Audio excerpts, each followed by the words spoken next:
Joseph Cotton goes for an unforgettable drive.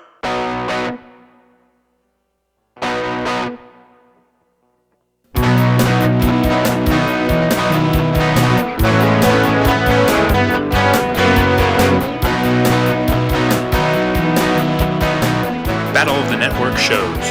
Join Rick Brooks and Mike Kogel as they explore the TV of the 70s and 80s through hand-picked episodes of their favorite and not-so-favorite series.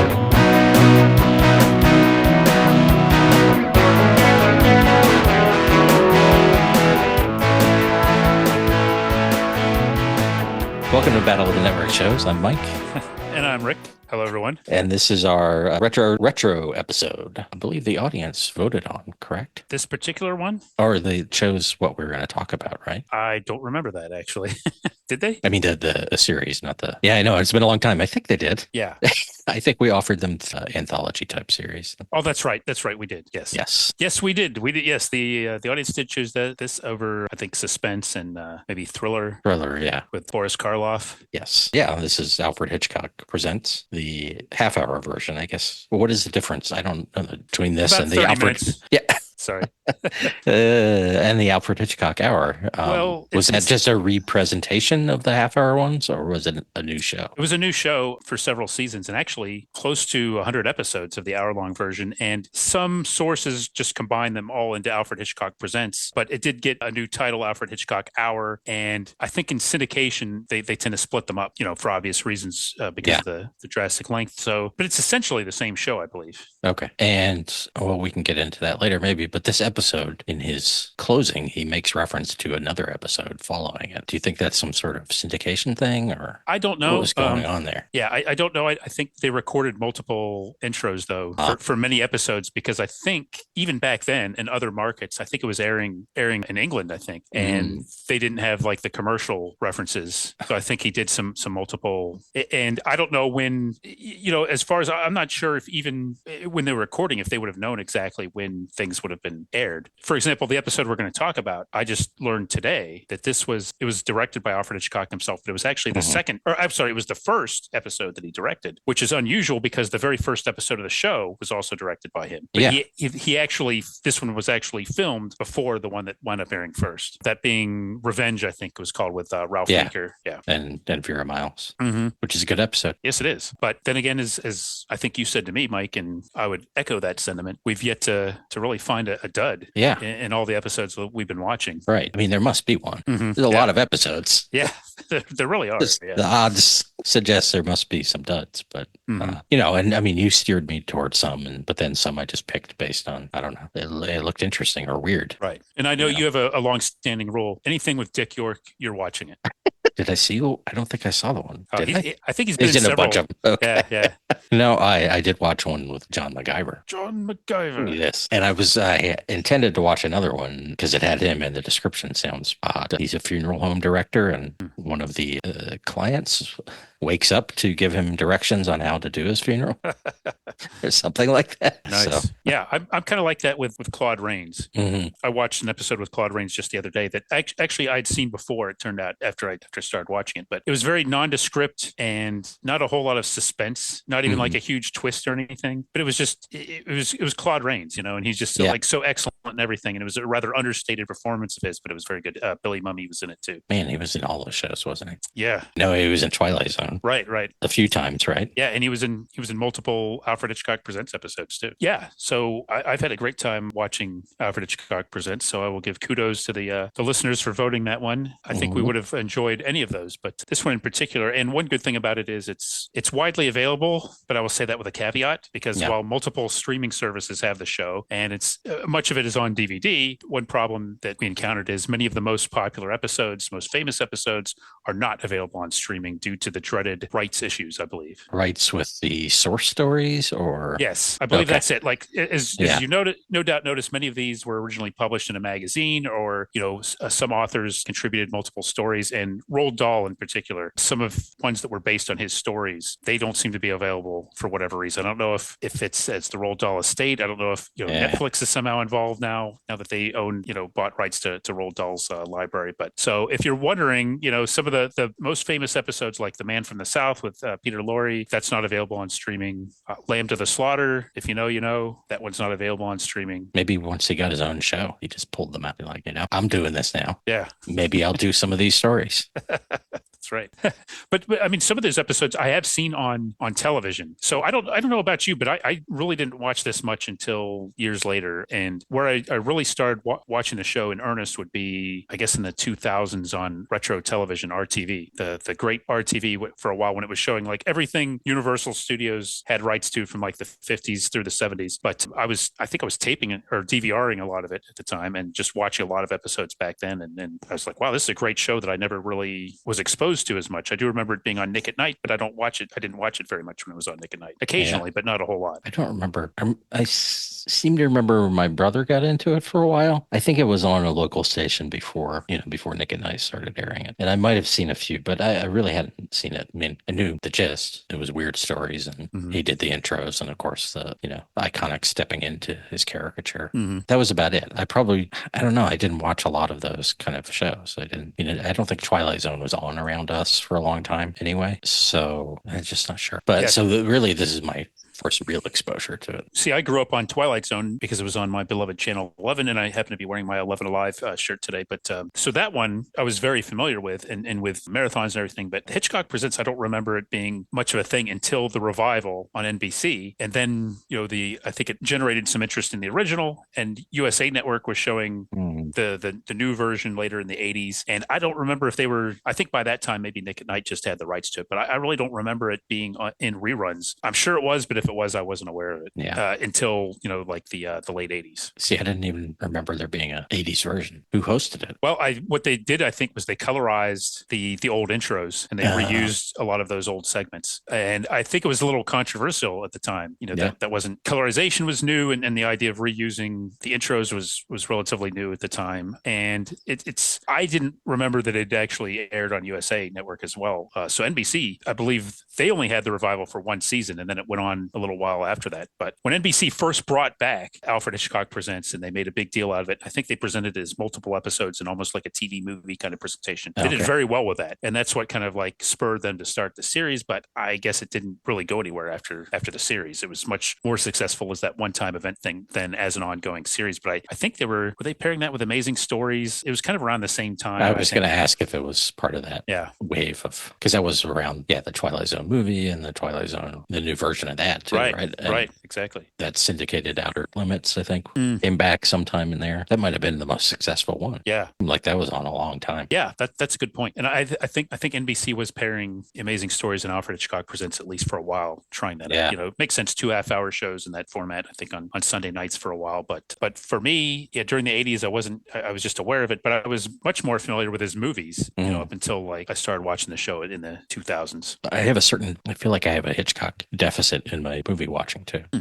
Then I started going through, I've seen like 10 or something, and a lot of them are the big ones, but he made a lot of movies. So he sure did. Is that really, and I didn't see Psycho until very recently, actually right before we started kind of watching some of these. So it just, I don't know what happened there. Well, yeah, he has so many, and sometimes, I don't know. It's funny. Like, for example, like I remember the James Bond movies being on TV all the time, and because like TBS or somebody would get the rights to them, or ABC, and they'd show them all the time as a regular thing. And it's a little bit easier with something like that. Whereas Hitchcock, I mean, he's the master of suspense, but he made movies for mostly, I guess, Universal, a lot of the big ones, but also for different studios. He had black and white movies, color movies. It's like his career was so long, so varied that it's almost like it's almost too big to get a handle on at first, maybe. You know what? My brother had some sort of Alfred Hitchcock record, and I think it was him narrating, creepy stories, like like a Poe story, and like the Gold Bug, I think maybe, and some other things like that, like ghost stories, and that story about, there's that ghost story about the hunters who go out and never come back, and then they come by or something. I don't know, something involving hunters. Yeah, that sounds entertaining. Yeah, it probably creeped me out, and I probably Right. I didn't like it. Maybe that's why I didn't see all these things. And I told you after I watched Psycho, I mean, it's just a totally different movie than I expected. Mm-hmm. I, of course, in various retrospectives and stuff, had seen the shower scene, but you just think that's what it is. Right. That it's like, I mean, not that it's not scary, but it's much more like a crime movie than a horror movie, Mm-hmm. which a lot of these shows are, episodes are too, or like little crime stories, which I enjoy because that's different than like Twilight Zone or Outer Limits, which lean more into sci-fi and horror. Right. And as I recall, like, so Thriller, which you mentioned earlier, when that started, it was an anthology, but it really leaned on crime stories. It was a lot of it more work. And then some of the more supernatural elements that was later in the show's run, I think, as it went on. But when it first started, and I think a lot of people prefer a little bit later in its run because it was doing more supernatural elements as opposed to quote unquote just run of the mill gangster stories or things like that. Yeah. But yeah, I like it. It seems like a lot of like Hitchcock's movies can be identified, if not reduced to, set pieces. Like you think of like, the famous scenes and everything, and even his best movies. But like kind of on the small screen, you get more, you get really the focus on character, suspense, and some of the things that I like a little bit better about a lot of his movies, I think, play very well. Some of those elements play very well in the TV series. Like my favorite, North by Northwest, is my favorite Hitchcock movie of all time. And I just like a lot of it, sort of the personality, the mistaken identity, and just sort of those things. But yet it's also known for these incredible set pieces that you obviously couldn't do in a television budget. Right. Airplane Buck Rogers did visit Mount Rushmore, but he went inside it, found out some of his own history. That is impressive. Actually, that's probably cheaper than climbing it. Yeah. Hanging off a nose or whatever. Right. I'd like to give a quick shout out to Jim McDivitt, who is a member of our Facebook group, longtime friend of mine. He wrote a book probably over a decade ago called 52 Weeks, Year of Alfred Hitchcock. It's an excellent book he did with a co-writer, I think, Eric San Juan. And I'd recommend that book. I don't think the print version's in print. I have an electronic version. And he does touch on the series, I know, in the book, mostly focusing on all the movies, but he does mention specifically some of the episodes that Hitchcock directed. So just want to give him a shout out. Hope you're listening, Jim. If so, congratulations again, way after the fact on the book. Yeah. And yes, but it's just so funny because Hitchcock's career is so broad, and at some point, as you mentioned, when you like talking about like an LP, he became like a brand name. Right. Yeah. It still impressed me that I know those intros didn't take that long to film, but it impressed me that he took the time to do them. I mean, they're not necessary, really.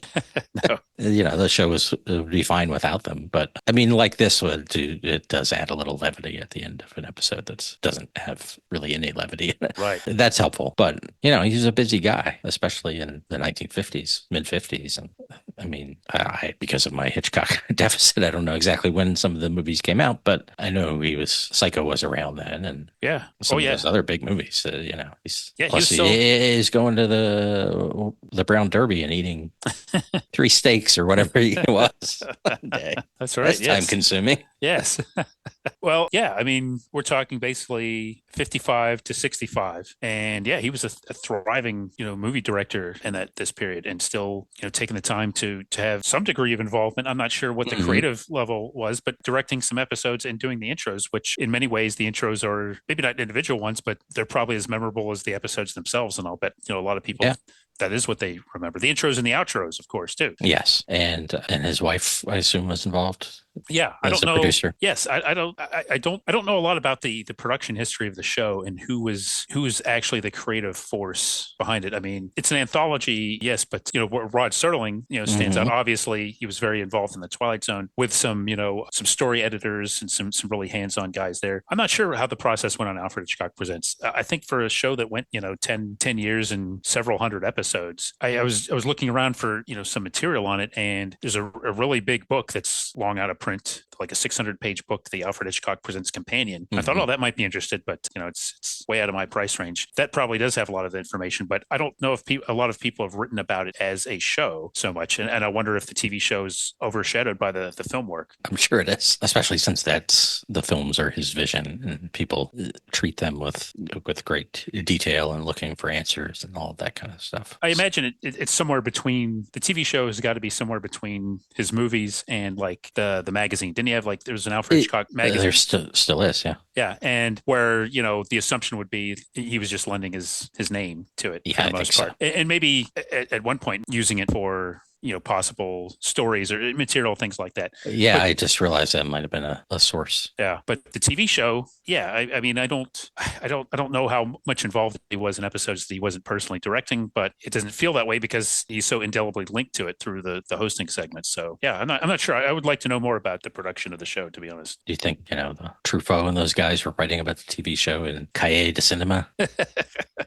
I wish. That'd be interesting. Well, actually, they were probably talking about My Mother the Car. I wouldn't be surprised if that was the case. Someone should remake that show and shoot it in a French New Wave style. I mean, there's so many cars. Yeah. Might as well. They could update the car and make it some cool, like a Renault from the 60s or something. Yeah, right. That would make the difference. Yeah. The car was uncool. That's why it didn't work. Yeah.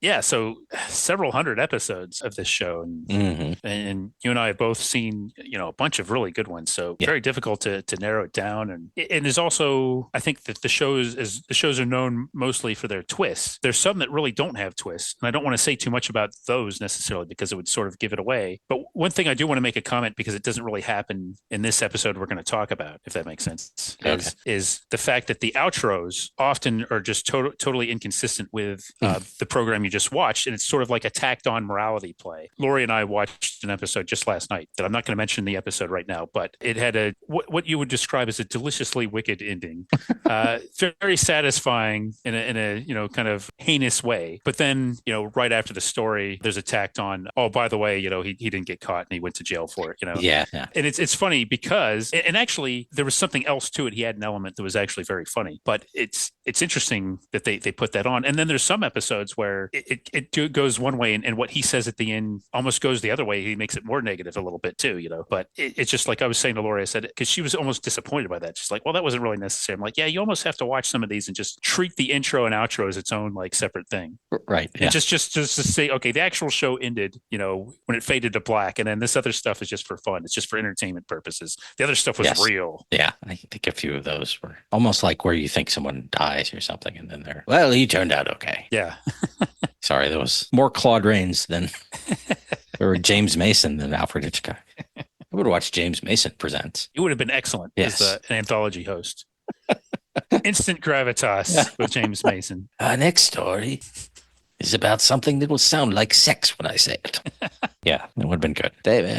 Now they do anthology seasons. They don't do anthology episodes. I was just thinking, maybe Ryan Murphy should start doing wraparounds on all his shows. Yeah. Well, I'm surprised. I'm almost surprised he doesn't. He seems to be, very. Remember when I think it was the film writer we both know and love, Dave Poland? Mm-hmm. He was doing an M. Night Shyamalan review. Yes. He didn't like the movie, and he said something like, he should do a show called M. Night Shyamalan Presents. And he wasn't trying to be like overtly negative, but I kind of got what he was saying. But that would be interesting. And he's like, I don't. Well, we've seen him make the appearances. He doesn't exactly have the on-screen charisma of Alfred Hitchcock, but he would have the name. At one point, he had the name that he could have been able to do something similar to that. Yeah. I mean, that's the other thing is like Alfred Hitchcock was a director. He was a superstar director. Yeah. And there aren't as many of those around anymore. And even the ones that are big, like a Ryan Coogler or somebody today. He was a celebrity. Yeah. I can't think of any director that's like even Spielberg. Right. I don't think of as a celebrity the way Hitchcock was. Right. Like it's like he transcended filmmaking, if that's possible. Somebody like Scorsese, Spielberg, they're famous for being directors, purely for being directors. And I don't know because, I wasn't around back then, but perhaps the TV show played a huge role in this, creation of Alfred Hitchcock as a character in his own right and not just a film director. That's a good point. And of course, the records. Yes.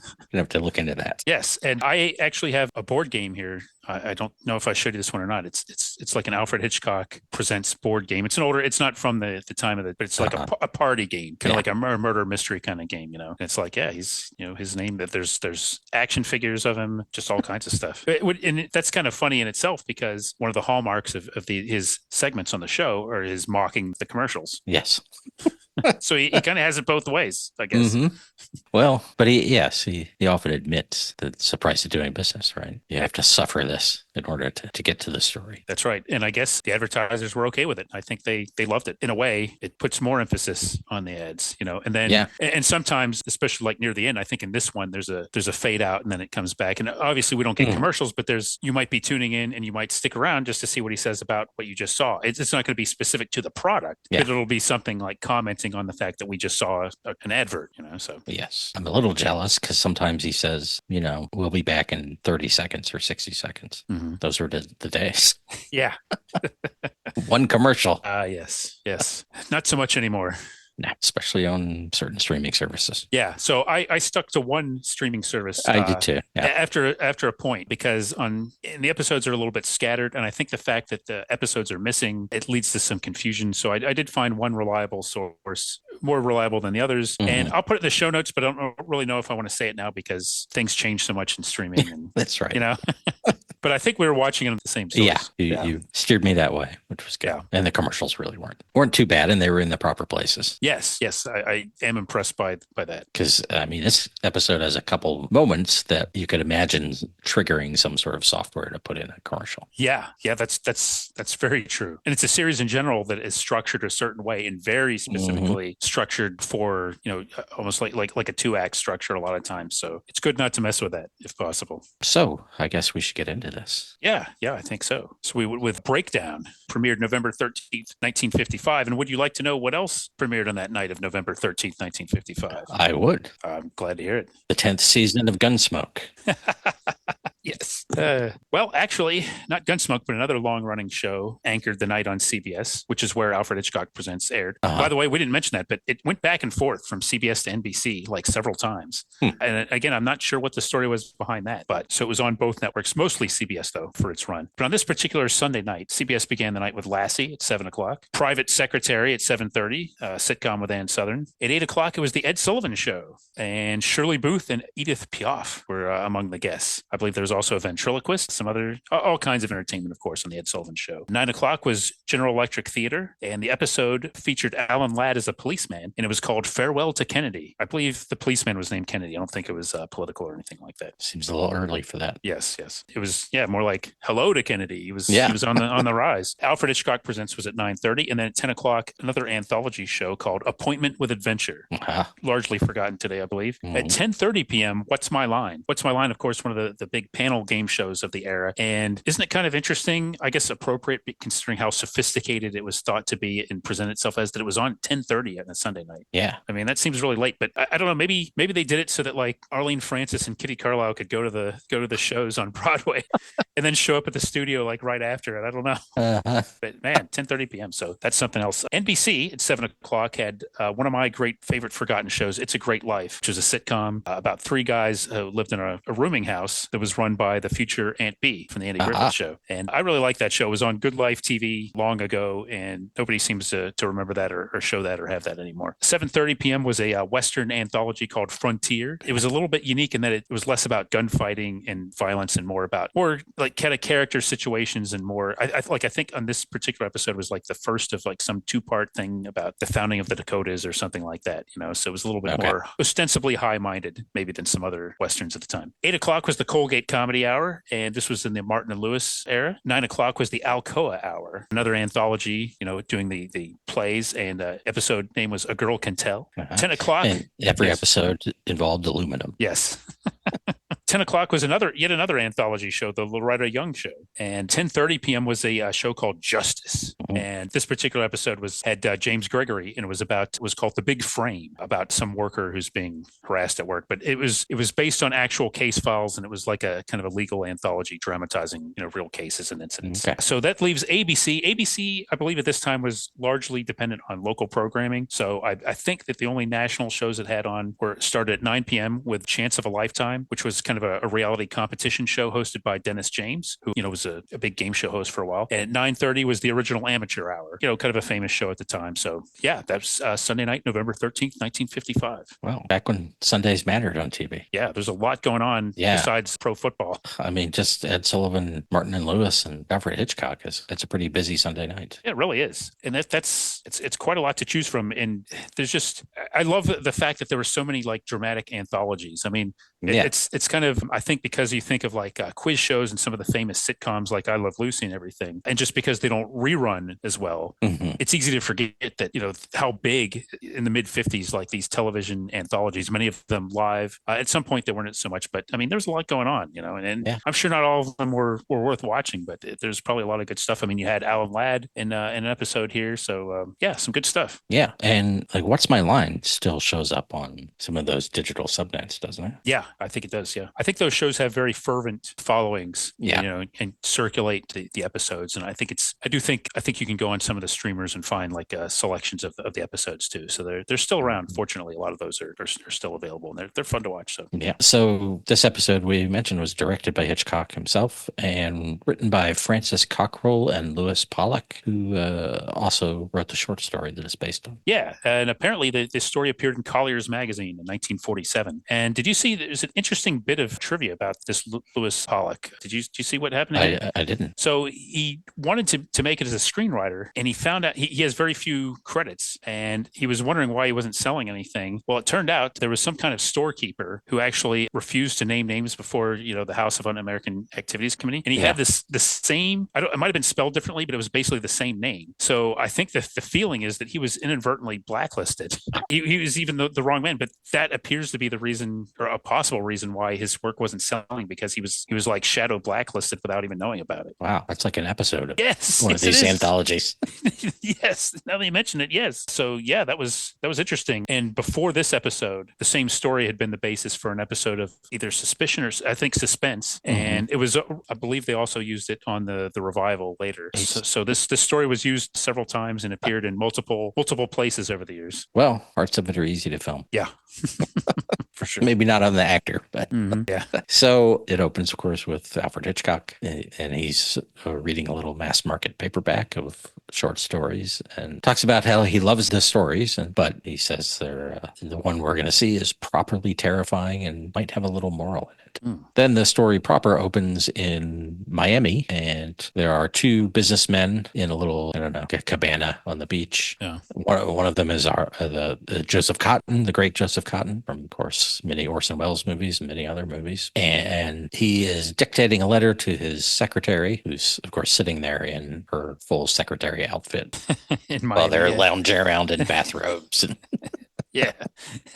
And he finishes, there's a phone call as he's finishing up, and he dismisses her, but asks his friend to stick around. I don't know if that's his business partner or just another businessman. I don't think he's his business partner, just based on how he talks to him afterwards. Yeah. I had the impression that they were just friends who he was probably in business too, but yeah. And what is Joseph Cotton's character's name? Curlew, something like that? Callew. I think Callew. Okay. William Callew. I'm just going to call him Joseph Cotton. Yeah, fair enough. But so he answers his call, and it's from New York. And he also, I should say, he mentioned to his secretary in part of his letter that he would be driving back to New York, which becomes important a little bit later. But so he takes the phone call, and it is an accountant who's been with this business for years, and he's been fired because of changes Mr. Merlin is making. I don't know if it's the same Mr. Merlin who would appear on television in the 1980s. But he's very upset, and he's crying. He's saying the whole family thought of themselves as part of the business, and it's just there won't be another job for him. And he's definitely in his later years too. And at some point, Joseph Cotton holds the phone away from his ear, so disgusted by what's happening here, visibly disgusted. Yes, and the guy is operator. I think we've been disconnected, and he takes that opportunity to hang up on him, and then his friend kind of has he doesn't think he should have treated him that way. And he doesn't agree with his general response, which is that he's, man was displaying weakness and he didn't have to weep. The other guy sees some value in it, that maybe by getting it out now, it helped alleviate some harm later. And that it was just a healthy thing, to kind of modern. Right. And for 1955 way to think. He's like what? He's like, well, self-harm, or I think he actually says, or maybe trying to kill you. Yeah. It's like, whoa, that was kind of blunt. I think too, it might be useful to remind ourselves, this is 70 years ago when this resonates, and his friend's message resonates a lot more than it does now. Back then, we were kind of getting into in topics explored in the 50s, especially the rise of business, post-war, and kind of like this executive corporate culture and everything, and increasing coldness towards humanity. But it was still that was still kind of new back then, I think. So it does seem a little. I don't want to. I felt bad for the guy, obviously. Oh, yeah. It did seem a little overwrought, him calling up, but he was desperate, and I think it resonated quite. Whereas nowadays we'd be so jaded, we'd be like, well, hey, that's the way of the world, that's business, But at the time, I think it was probably it felt much more intensely, and Joseph Cotton's character's reaction would be more commonly seen as very cold and cruel than it would be now. Right, and that was a time where people did work at the same company for their whole lives, their whole career. And you could say, well, this is 10 years after World War II. Maybe these guys, there are other things going on with these guys that we don't know about. Yeah, good point. Although I suspect Joseph Cotton's character was snug at home. Yeah. And the other guy's probably too old too, but still.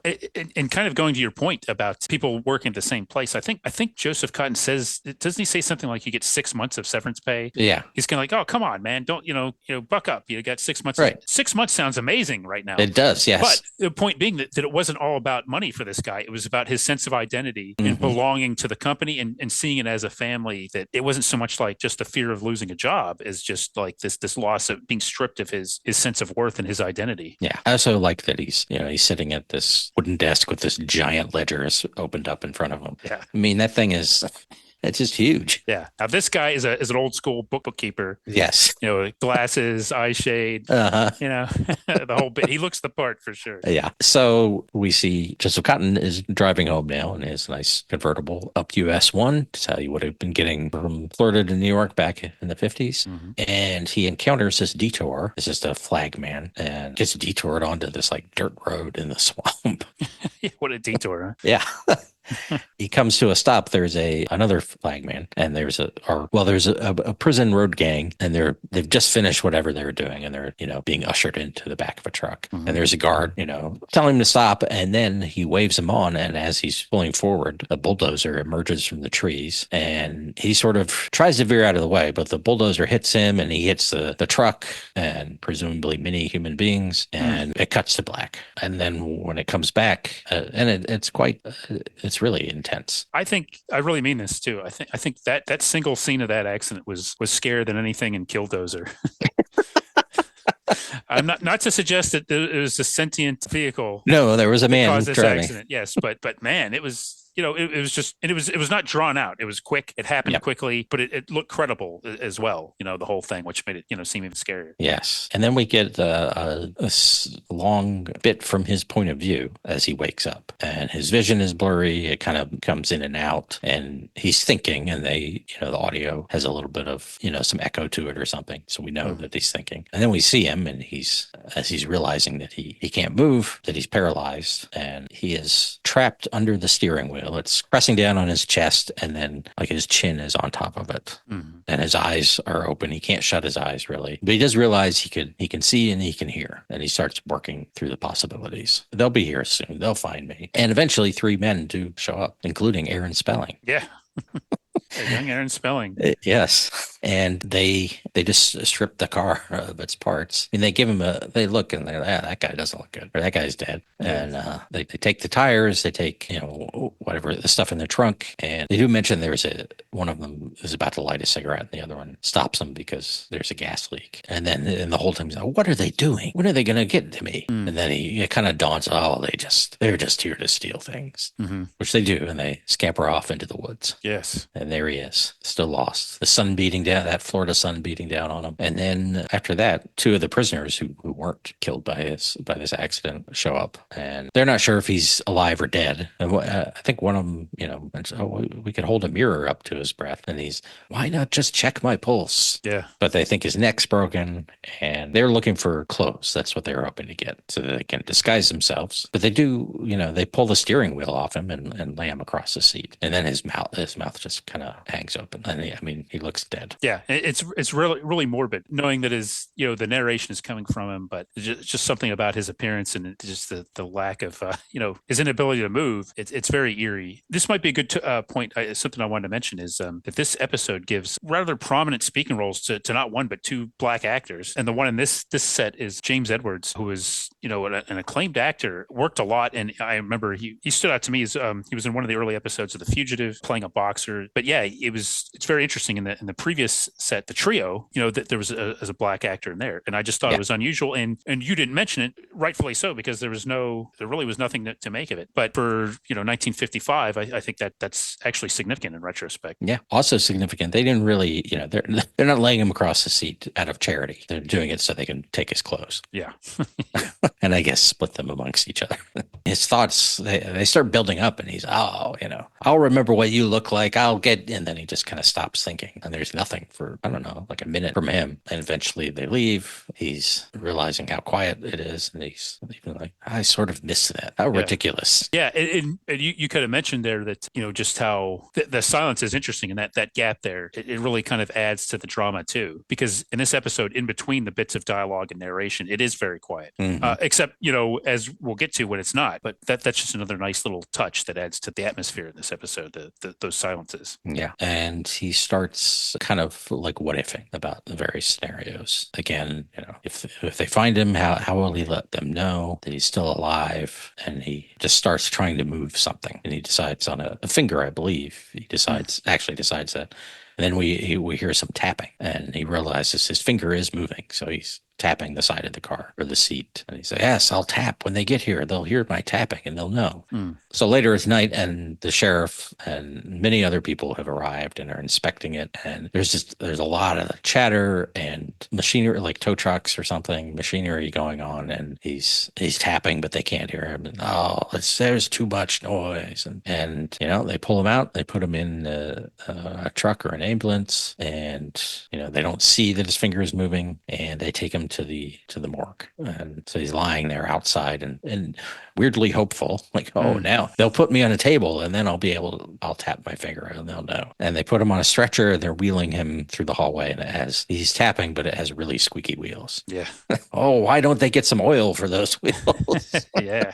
I like that. Like, it's his normal personality coming through. Yes. Like, if he were able to, he would just shout, get some oil on those wheels. And, they take him into the morgue, and eventually they cover him with a sheet, and they leave. And he's, he has hopes that when people come back in the morning that they'll hear the tapping. And then he falls asleep. Yeah. But he also has, I think, like, at this point, he says he's thinking, like, he also has a little bit of a sense of fear, and he's like, all night I'll be alone in the dark. That's right. Which is kind of very, impactful statement. Yeah. And you can kind of really identify, like, oh man, that sucks. So he's preparing himself for the hope of being rescued in the morning, but he also knows that he's got to get through the night first, and he's not really looking forward to that part of it. And I know at some point he was worried about, like, getting buried alive. And yeah. I do think throughout the entire episode, one of the things that I like about it is there's almost that little roller coaster, because he alternates from, like, moments of despair to moments of hope to moments of frustration to moments of resignation. Just really runs the whole gamut. And I'm sure that the fact that it's a accomplished actor like Joseph Cotten certainly helps sell all this in his narration. But he's not just like one way the whole time. He's up and down, and we're getting a compressed version of it. But I think it's probably realistic that he would cycle through a lot of these different emotions during this ordeal. Yeah. And a few points, one might say he uses cognitive behavioral therapy on himself to quiet himself down a little bit when he gets a little negative. That's an excellent point. Yes. He does say at one point that something like, there's no use getting worked up about it. Yeah. But yeah, that's very, very perceptive, Mike. Oh, thank you. Anyway, the morning arrives, and then two men come in.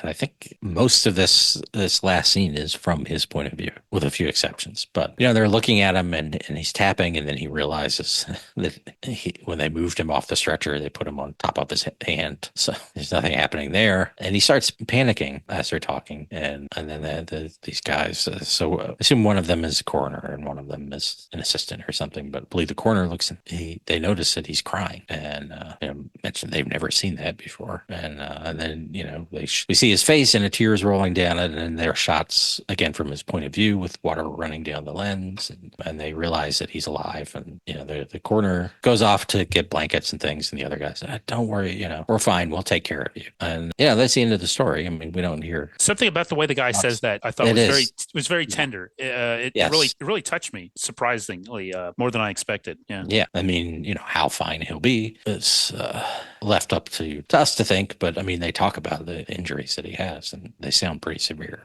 But like when I was rewatching it, that first scene stood out to me more this time because of that conversation about letting your feelings out and stuff. And, it might be the only time you get to. I think it was part of that discussion too. And I realized, that was some nice foreshadowing to here this cold man finally lets it out, and it's what saves him. And then we have the outro from Hitchcock.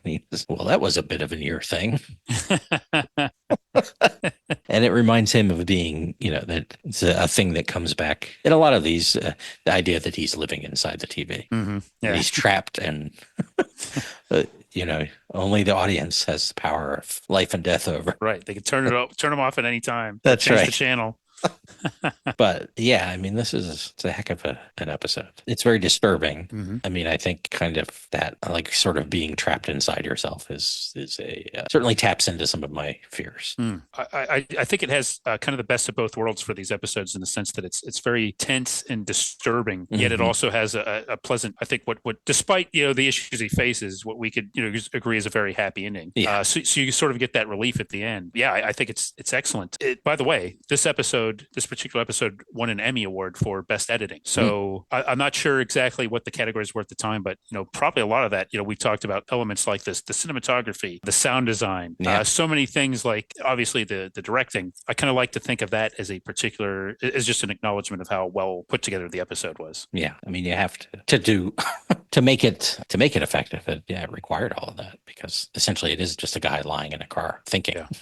Right. Sounds very uncinematic, but so that makes sense. I mean, editing, it's of course not overdone or anything, but it's very, very effective. Yeah. Now there are a few things that you can nitpick a little bit. I mean, one of the episode does remind me of one of my favorite Far Side cartoons. The one where there's a bear sitting up in the coffin, and he's saying, for crying out loud, I was hibernating. Don't you guys ever take a pulse? But, there's a few of those little things. They actually do address that, because he even thinks like, why don't you take my pulse, and everybody, but it's just like, and I think there's something to be said too, there, for the fact that like people just kind of assume things and just, they're not really looking, they're looking right at him, but are they really seeing it? And, it could be a commentary on how just, how cold the guy is, that he's not radiating that kind of whatever it is that would make people realize, hey, this guy's still alive under there. But they just kind of like get their initial assessment, and, maybe this might be overreaching a little bit, but maybe he wasn't really alive at that point yet, in a way or something. But it's all done very well. I mean, I was not at all thinking, like, oh, this is unrealistic or anything, or wouldn't he be warm or something like that when they noticed, just because it's handled so well, and because so much of it is done from Joseph Cotton's perspective too, that kind of forces you to just think of it in terms of him, being frustrated, but you're right in there with it. It's really an excellent episode, I think. Yeah. I don't know if I have anything else as much to say about it. No, I highly recommend it. Even if, and this show, we go through the episodes and we go through them in detail, but still watch it. This is one of those ones where you don't need to know the ending to appreciate how good it is. And as a matter of fact, I watched it twice too, Mike, and I liked it even better the second time around, I think, which maybe you did too. Yeah, I was, in a good way, I was less disturbed by it, because I knew what was happening. But yeah, it's very rewatchable. And as always, anything, you can hear the plot details, the story details, but it's still the execution of it that is ultimately going to give you the actual response. Yes, especially when Hitchcock is at the helm. Yeah, right. Yeah.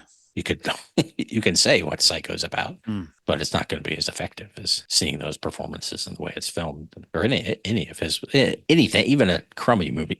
Right. I think sometimes people will just read a plot summary and decide whether they want to see something or not, or read something, and but you don't know how they made it. Right. You just know what happened. Yeah. An excellent episode of an excellent show, as far as I can tell. I want to shout out a couple other ones.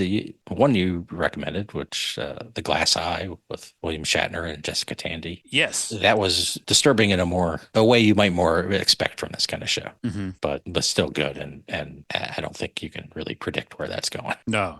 That's one that definitely benefits from not knowing everything. And but yeah, and it's nice seeing a young Shatner Hmm. who turned up in these all these anthology shows. But yeah, he's a good performance by him, and yes, I really enjoyed that episode as well. And what's the one with John Cassavetes? A Little Luck, something like that. Yes, just a little luck or something like that. Yes, he's a fugitive, and that's another excellent episode. Very Yeah. again, very tense all the way through. I mean, Hmm. that's the thing because like a lot of these episodes, maybe the outro will do something, or maybe the ending will do something, but you're going to get like at least a good 10, 15 solid minutes of real tension and suspense in these. Yes, but and then there are some that are kind of lighter, black comedies. Yeah, I mean they were doing like 30 some episodes a year too. Yeah, exactly. So there was diversity within each season. Yeah, and Yes, those I are good. watched one with Norman Lloyd based on a Ray Bradbury story. I think he wrote the script too, and I just say it involves robots in the far-flung future of 1965.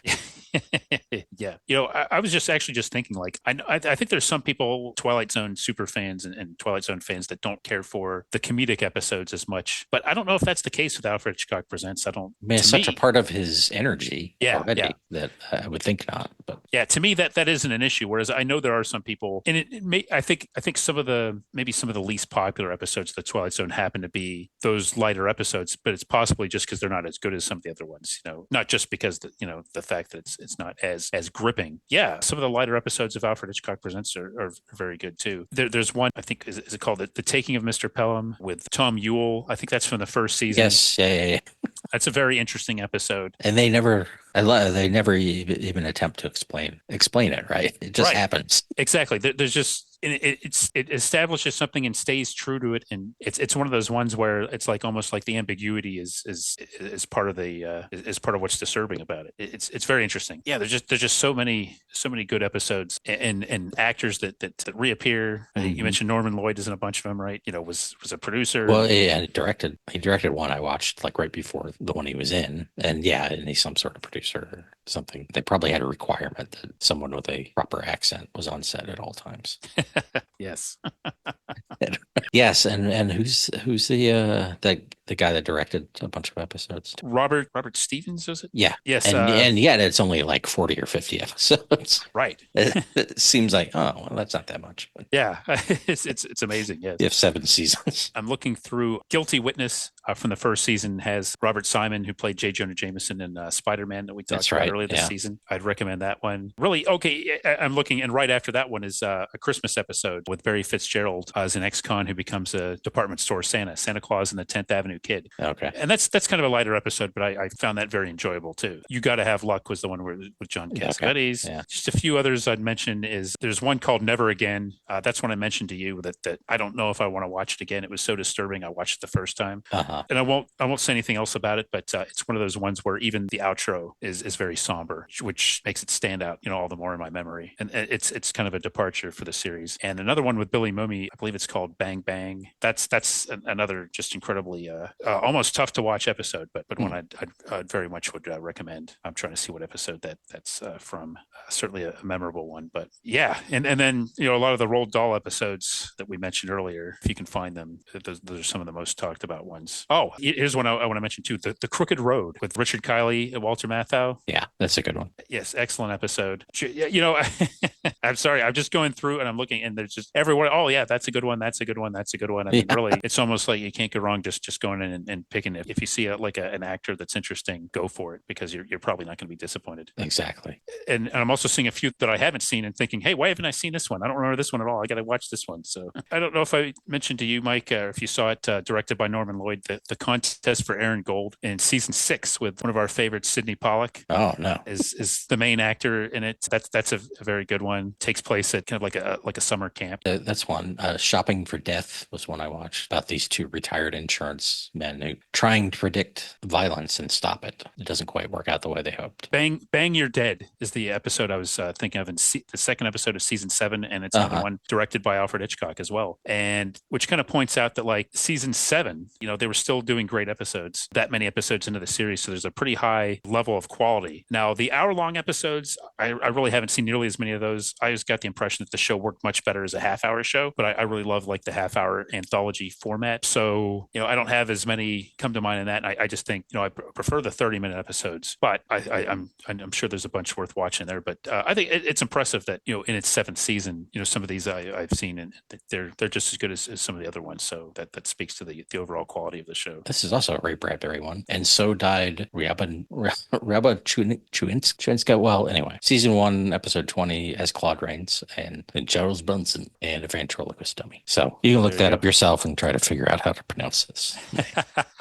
Yeah, there's a lot of vowels in there. And weirdly, that according to Wikipedia, that one was directed by Robert Stevenson as opposed to Robert Stevens. Huh. But there's the one's right around it are Robert Stevens. So, British American screenwriter and film director, King Solomon's Mines.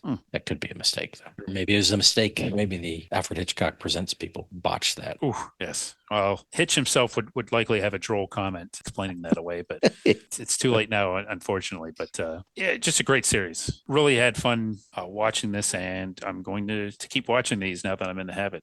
It's very entertaining. Yeah, I'll have to watch them on a different streaming service. That particular one is my subscription is about to end on that. Yeah. Unless they offer me a whole lot of money off. Well, the good news is you've cherry picked a lot of ones that seemed interested to you, and there are plenty of them. It might be a little bit harder to find on other services, but you'll still be able to find a bunch of them, I think. And yeah, maybe they'll show up somewhere else too. But yeah, very, very strong show. And it seems to have had, I don't remember it being so widely available until fairly recently. I don't know, I don't think like 10 years ago it was so easy to find, but now it is very easy to find, and there's DVDs. So yeah, have at it, everybody. Yeah. Okay. That's Alfred Hitchcock Presents. And thanks again to our Facebook group for voting on this, and good choice, people. Agreed. And you could, if you're not already there, you could join up, assuming you're on Facebook, and we discuss all sorts of things there, all sorts of funny TV things and fun and funny. Usually there's that. You could drop us a line at mailbag@battleofthenetworkshows.com, or you could just think it, and maybe we'll know.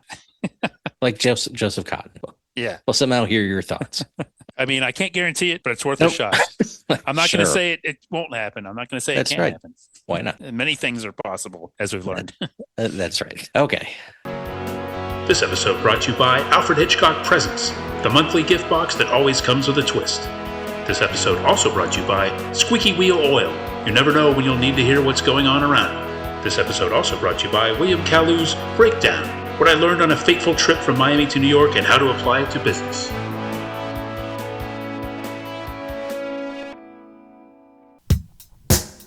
Join us next time for another exciting episode of Battle of the Network Shows.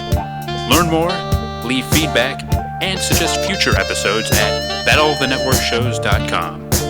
Follow us on Twitter at BatNetShows, and like our Facebook page, facebook.com/Battle of the Network Shows.